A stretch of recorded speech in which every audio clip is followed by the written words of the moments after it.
Hello विद्यार्थियों, मेरा नाम प्रदीप कुमार यादव है। मैं आप सभी का अपने YouTube channel biology with Pradeep sir में आप सभी का स्वागत करता हूं। आज मैं एक नया टॉपिक लेकर के उपस्थित हुआ हूं, जो है परागकोश की संरचना। इससे पहले आपने मेरे प्रीवियस वीडियो में आपने एंडोसियम के बारे में पढ़ा है, उससे पहले कोश की संरचना के बारे में पढ़ा है। तो निरंतर उस क्रम को बनाए रखते हुए मैं इस वीडियो में आज परागकोश की संरचना के बारे में बात करते हैं। अगर डायग्राम से देखना चाहते हैं तो देखेंगे कि जो परागकोश होता है, परागकोश 4 परतों से बना होता है। सबसे पहली जो परत होती है एपिडर्मिस होती है, उसके बाद अंतः परत होती है, उसके बाद मध्य परत होती है, उसके बाद टेक्टम होती है। सबसे पहले एपिडर्मिस, उसके बाद एंडोथीसियम,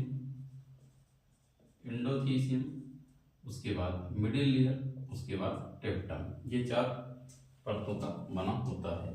अगर यहाँ पर शुरुआत में देखेंगे कि परागकोश किस प्रकार से बना होता है, तो परागकोश की बात करते हैं तो परागकोश का जो परिवर्धन होता है, परागकोश का परिवर्धन उत्पत्ति में यूस्पोरेंजिएट प्रकार का होता है।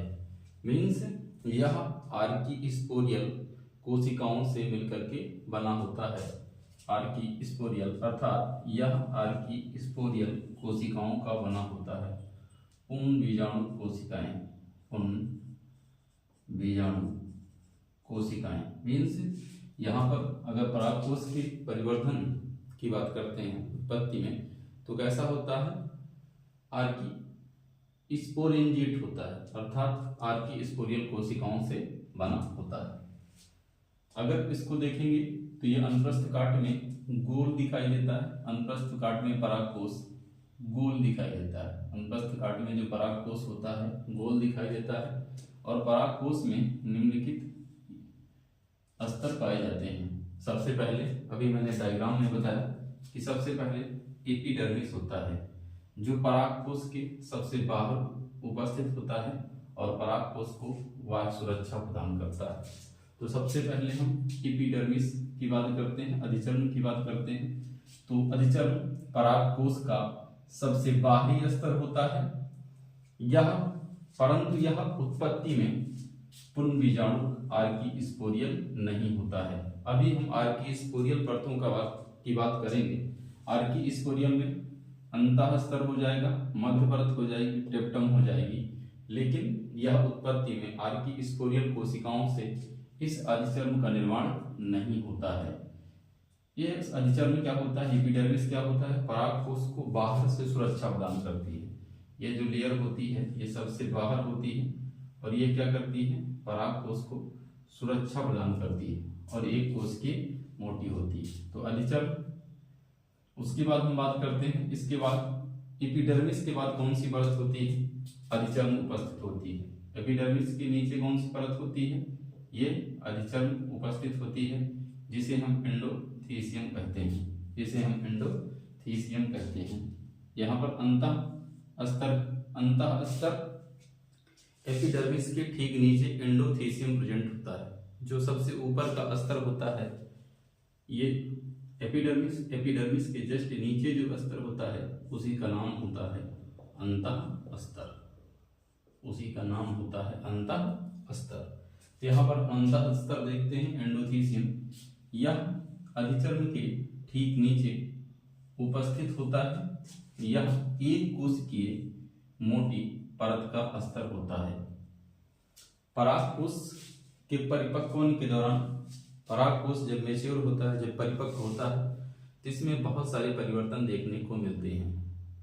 इस परत की जो कोशिकाएं होती हैं, कोशिकाओं की जो बाहरी भित्ति होती है पतली होती है और जो आंतरिक भित्ति होती है मोटी होती है।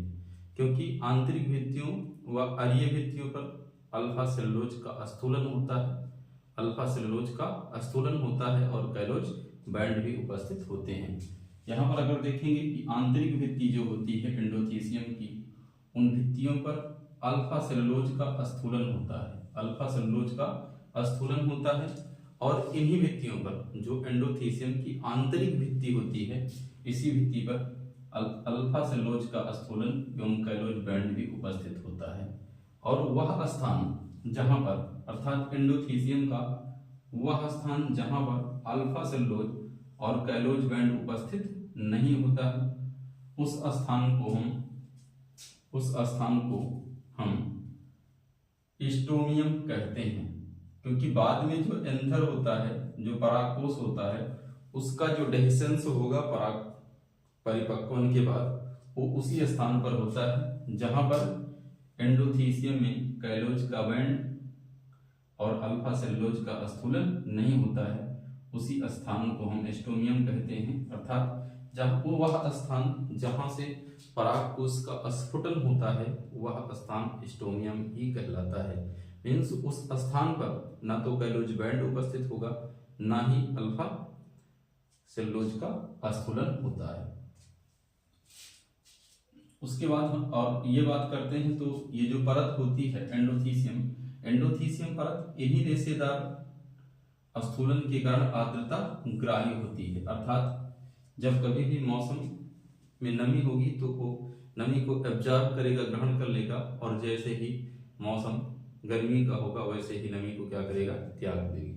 तो इसी कारण क्या होती है, जब गर्मियों के दिनों में परागकोश का स्फुटन होता है तो रीजन यही होता है कि ये जो एंडोथीसियम की परतें होती हैं, ये क्या करती हैं, मॉइस्चर को रिलीज कर देती हैं, नमी को त्याग देती हैं। इस कारण से ये जो परत होती है अंतःस्तर या दूसरी परत, ये सेकंड नंबर वाली परत, ये क्या करती है, परागकोश के डेhiscence में, परागकोश के स्फुटन में सहायता करती है।